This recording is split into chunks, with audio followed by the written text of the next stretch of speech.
Hi hello வணக்கம். Success ஆரி ஒரு class and materials பாருங்க. இன்னைக்கு நம்ம பார்க்க போகிறது ஒரு சிம்பிள் ப்ளவுஸ் தான். பட் லுக்கிங் வைஸ் கிராண்டாக இருக்கும் பாருங்க.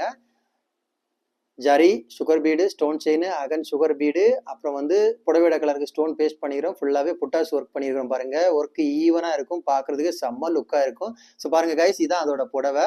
இந்த புடவைட கலருக்கு தான் ஸ்டோன் பேஸ்ட் பண்ணியிருக்கிறோம். பார்க்கறதுக்கு சூப்பராக இருக்கு.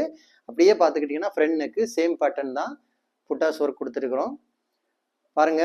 அடுத்து ஸ்லீவு, ஃபர்ஸ்ட் ஸ்லீவ் பாக்குறீங்க. ஸ்லீவ் வந்து அதே பேட்டர்ன் கொடுத்துக்கிட்டு ஒரு பூ கேட்டிருந்தாங்க. இந்த புடவையில இருக்கிற அதே ஃப்ளவர் தான் பாருங்க. இந்த ஃப்ளவர்ல கொஞ்சம் டிஃப்ரெண்டாட்டு போட்டிருக்கிறோம். உள்ளாடி வந்து ஃபுல்லாவே சில்க் த்ரெட்ல வந்து ஃபில்லிங் பண்ணியிருக்கிறோம் பாருங்க. லீஃப் ஃபில்லிங் பண்ணியிருக்கிறோம். பார்க்கறதுக்கே செம்ம கிராண்டா இருக்கும். அந்த லீஃப் ஃபில்லிங் பண்ணியிருக்கிற கலர் இந்த புடவையில இருக்கு பாருங்க. இதே சேம் கலர் தான், இந்த கலருக்கு தான் பண்ணியிருக்கிறோம். பார்க்கறதுக்கே செம்ம கிராண்டா இருக்கும். செகண்ட் ஸ்லீவு பாருங்க. கைஸ், வீடியோ பிடிச்சிருந்தா மறக்காம லைக் பண்ணுங்க, கமெண்ட் பண்ணுங்க, உங்க ஃப்ரெண்ட்ஸுக்கெல்லாம் ஷேர் பண்ணுங்க. முக்கிய